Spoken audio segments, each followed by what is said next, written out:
አርሰናል ብሩኖ ጉማሬሽን ከኒውካስል ዩናይትድ በ75 ሚሊዮን ፓውንድ ማስፈረሙን በዛሬው ዕለት ይፋ አድርጓል። ተጫዋቹ ልክ በኒውካስል ዩናይትድ ሲለብስ እንደነበረው የ39 ቁጥር ማሊያን የሚለብስ ነው የሚሆነው። ተጫዋቹም ታዲያ በክለቡ በተደረገለት ቃለ መጠይቅ 39 ቁጥርን የመረጠበት ምክንያት ከአባቱ ጋር በተያያዘ እንደሆነ ተናግሯል። አባቱ ለ20 ዓመታት የታክሲ ሹፌር እንደነበረና ቤተሰቡን ለማስተዳደር እሱን ብሩኖ ጉማሬሽን ጨምሮ ማለት ነው ይህንኑ የታክሲ ገቢ ሲጠቀም እንደነበረ ነው ብሩኖ ጉማሬሽ የገለጸው። የተጫዋች ታዲያ ለአርሰናል መፈረሙ ዛሬ ይፋ ተደርጓል። አርሰናሎችም 75 ሚሊዮን ፓውንድ ለተጫዋቹ ዝውውር መክፈላቸውን የተገለጸው። ተጫዋቹ ታዲያ ወደ ክለቡ ከመምጣቱምና ከመጣ በኋላም በክለቡ ከሚገኙ ተጫዋቾች ውስጥ የተለያየ መልእክት እንደተላከለት ተናግሯል። ከዴክላን ራይስ ጋር ከዚህም በፊት በሜዳ ላይ ተጋጭቶ የነበረው ብሩኖ ጉማሬሽ ዴክላን ራይስ ወደ ክለቡ እንዲመጣና ከአሁን በኋላ መጣላት ወይንም ደግሞ መጋጨት እንደሌለባቸው እንደገለጸለት ነው ብሩኖ ጉማሬሽ የተናገረው። እንዲሁም የሀገሩ ልጅ የሆነው ጋብርኤል ማጋሌሽም ወደ አርሰናል ሊመጣ እየጓጓ እንደሆነ ነው የተናገረው። በአጠቃላይ በዛሬው ዕለት የኒውካስል ዩናይትድ አማካኝና አምበላቸው ብሩኖ ጉማሬሽ ለአርሰናል መፈረሙ ይፋ ተደርጓል። ከአርሰናል ጋር በተያያዘ ታዲያ ሌላኛው ዜና ደግሞ የጋብርኤል ማርቲኔሊ ነው። ይህ ተጫዋች ወደ ጋላታሳራይ ሊያመራ እንደሚችል ነው እየተገለጸ የሚገኘው። ጋላታሳራዮች በግራ መስመር የሚጫወት የክንፍ ተጫዋች ይፈልጋሉ። ከራፋኤል ላዮ ጋር ስማቸው መያያዙ ይታወቃል። አሁን ደግሞ የአርሰናሉን ጋብርኤል ማርቲኔሊንም እየተመለከቱ እንደሆነና ተጫዋቹን ሊያስፈርሙት እንደሚችሉ ነው የተገለጸው።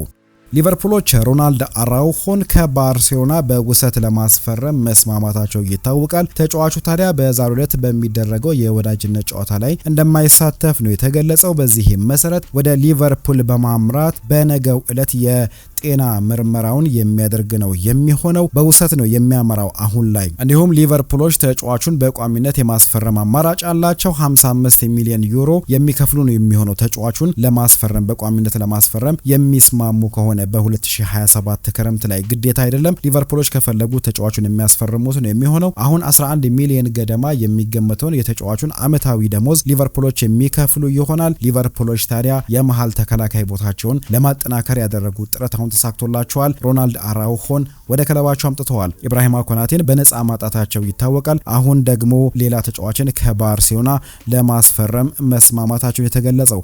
ከባርሴሎና ታዲያ ሌላ ተጫዋችም ክለቡን ይለቃል ተብሎ ነው የሚጠበቀው። ሮኒ ባርጂ ክለቡን እንደሚለቅ እየተገለጸ ይገኛል። ተጫዋቹ ታዲያ በቋሚነትም እንዲሁም በውሰትም ክለቡን ሊለቅ ይችላል ተብሎ ነው የሚጠበቀው። ተጫዋቹ በቋሚነት ክለቡን የሚለቅ ከሆነ ባርሴሎናዎች መልሶ መግዣ ክሎዝ በተጫዋቹ ዝውውር ውስጥ ያካትታሉ ተብሎ ይጠበቃል። ሌላኛው ተጫዋች ማርክ ካሳዶ ነው። ማርክ ካሳዶም ታዲያ ስሙ ከተለያዩ ክለቦች ጋር እየተያያዘ የሚገኝ ተጫዋች ነው። የሳውዲ ክለብ አልሂላልም ተጫዋቹን ለማስፈረም ፍላጎት እንዳለው ተገልጿል። እነዚህ ሁለቱ ተጫዋቾች በቀጥታ ክለቡ ሊለቁ እንደሚችሉ ነው እየተገለጸ የሚገኘው። ፌራን ቶሬስ ደግሞ ከፒኤስጂ ጋር መስማማቱ እየተገለጸ ይገኛል። በጥቅም ጉዳይ ነው። ሁለቱ ክለቦች ታዲያ በተጫዋቹ ጉዳይ ላይ ይነጋገራሉ ተብሎ ይጠበቃል። እስካሁን ታዲያ በክለቦቹ መካከል ንግግር አልተደረገም። ፌራን ቶሬስም ባርሴሎናን ሊለቅ እንደሚችል እየተገለጸ የሚገኝ ተጫዋች ነው። ከዚህ ሁሉ በኋላ ታዲያ ባርሴሎናዎች ደግሞ ሮድሪን ከማንቸስተር ሲቲ ለማስፈረም እያደረጉት ያለውን ጥረት አጠናክረው ቀጥለዋል። ተጫዋቹን ለማስፈረም መጀመሪያ ላይ ያቀረቡት የዝውውር ሂሳብ ውድቅ እንደተደረገባቸው የሚታወስ ነው። አሁን ታዲያ ተጫዋቹን ገንዘብ ጨምረው ለማስፈረም እየሰሩ ይገኛሉ። ተጫዋቹ አስቀድሞ ስሙ ከሪያል ማድሪድ ጋር ነበር ሲያያዝ የነበረው። ነገር ግን አሁን ለባርሴሎና በሩን ክፍት አድርጎ ከባርሴሎና ጋር በጥቅማ ጥቅም ረገድ ተስማምቷል። ነገር ግን በሁለቱ ክለቦች መካከል እስካሁን ስምምነት ላይ አልተደረሰም። በዚህም መሰረት ባርሴሎናዎች ተጫዋቹን ለማስፈረም ተጨማሪ ጥረቶችን ያደርጋሉ ተብሎ ይጠበቃል። ሮሜሉ ሉካኩ ደግሞ ወደ ፌነርባቼ ሊያመራ እንደሚችል እየተገለጸ ይገኛል። ተጫዋቹም ናፖሊን ለመልቀቅ ፍቃደኛ መሆኑ ነው እየተገለጸ የሚገኘው። እስካሁን ታዲያ ክለቡ እያደረገ ባለው የቅድመ ውድድር ዝግጅት ላይ እንዳልተሳተፈም ተገልጿል። ሉካኩም ወደ ፌነርባቼ የማምራት ፍላጎት አለው። በርካታ ተጫዋቾች ታዲያ አሁን ወደ ቱርክ ሊግ እያመሩ ይገኛሉ። መሐመድ ሳላ ከቀናት በፊት ማምራቱ ይታወቃል። አሁን ሮሜሉ ሉካኩም ወደዛ ሊያመራ እንደሚችል ነው የተገለጸው። ቸልሲዎች የሪያል ማድሪዱን አጥቂ ኤንድሪክን እየተመለከቱት እንደሚገኝ ነው የተገለጸው። የተጫዋቹ ወኪሎችን በለንደን ከተማ እንደሚገኙ ተዘግቧል። የ20 ዓመቱ ብራዚላዊ የፊት መስመር አጥቂ ኤንድሪክ ባለፈው ዓመት አጋማሹን ከሊዮን ጋር ነበር በውሰት ያሳለፈው።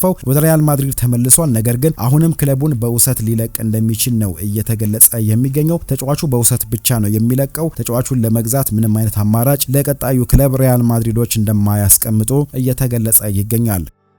ኖቲንግሃም ፎረስቶች ከዚህም በፊት ስሙ ከታላላቅ ክለቦች ጋር ሲያያዝ የነበረውን አይቮሪ ኮስታዊውን የመሃል ተከላካይ ኦስማን ዲዮማንድን ለማስፈረም መስማማቱ ተገልጿል። ተጫዋቹ በቀጣይ ቀናት ውስጥ የጤና ምርመራውን አድርጎ ለኖቲንግሃም ፎረስት የሚፈርም ነው የሚሆነው። ከዚህም በፊት ታዲያ ስሙ ከአርሰናል፣ ከቼልሲ፣ ከማንቸስተር ዩናይትድ እና ከሊቨርፑል ጋርም ሲያያዝ የነበረ ተጫዋች ነው ኦስማን ዲዮማንዴ። አሁን ታዲያ ለኖቲንግሃም ፎረስት እንደሚፈርም ተዘግቧል። አርሰናሎች ትኩረታቸውን ወደ ሁሊየን አልቫሬዝ ያዞራሉ ተብሎ ይጠበቃል። አርሰናሎች ለረጅም ጊዜ ቪኒሺየስ ጁኒየርን ለማስፈረም ጥረት ሲያደርጉ ነበር። ተጫዋቹን ለማስፈረም ከተጫዋቹ ጋር ተነጋግረው ለተጫዋቹም ከፍተኛ የሆነ ገንዘብ ለመክፈል ፍቃደኞች ነበሩ። ነገር ግን ተጫዋቹ በመጨረሻም ከሪያል ማድሪድ ጋር የሚያቆየውን ኮንትራት ተፈራርሟል። እስከ 2032 በክለቡ የሚቆይ ነው የሚሆነው። አሁን ታዲያ የፊት መስመራቸውን የአጥቂ መስመራቸውን ማጠናከር የሚፈልጉትና ባለፈው የውድድር ዓመት ሻምፒዮና ቢሆኑም በርካታ ጎሎችን ማስቆጠር የተሳናቸው አርሰናሎች አሁን ፊታቸውን ወደ ሁሊየን አልቫሬዝ ሊያዞሩ እንደሚችሉ ነው እየተዘገበው። ማንቸስተር ዩናይትዶች የኒውካስል ዩናይትዱን ተመላላሽ ሉዊስ ሆልን ማስፈረም ቢፈልጉም ከኒውካስል ዩናይትድ ግን ጥሩ የሚባል ምላሽ አላገኙም። ኒውካስል ዩናይትዶች ተጫዋቹን በምንም አይነት ሁኔታ መሸጥ እንደማይፈልጉ አስታውቀዋል ሲል ነው ስካይ ስፖርትስ ኒውስ የዘገበው። የ21 ዓመቱ ሉዊስ ሆል የዚህን የውድድር ዓመት እዛው በኒውካስል ዩናይትድ ያሳልፋል ተብሎ ይጠበቃል። ኒውካስል ዩናይትዶች ታዲያ በዚህ በክረምት የዝውውር መስኮት በርካታ ስመጥር ተጫዋቾችን አጥተዋል። ሳንድሮ ቶናሊን በቶተንሃም ሆትስፐር ተነጥቀዋል። ብሩኖ ጉማሬሽ ወደ አርሰናል ማምራቱ ይታወቃል። ከዛ አስቀድሞ አንቶኒ ጎርደን ወደ ባርሴሎና ማምራቱ የሚታወስ ነው። እንዲሁም የክለቡ አሰልጣኝም ክለቡን ለቋል። ስለዚህ ኒውካስል ዩናይትዶች ተጨማሪ ተጫዋቾችን እንደማይሸጡ ማስታወቃቸው ነው የተዘገበው።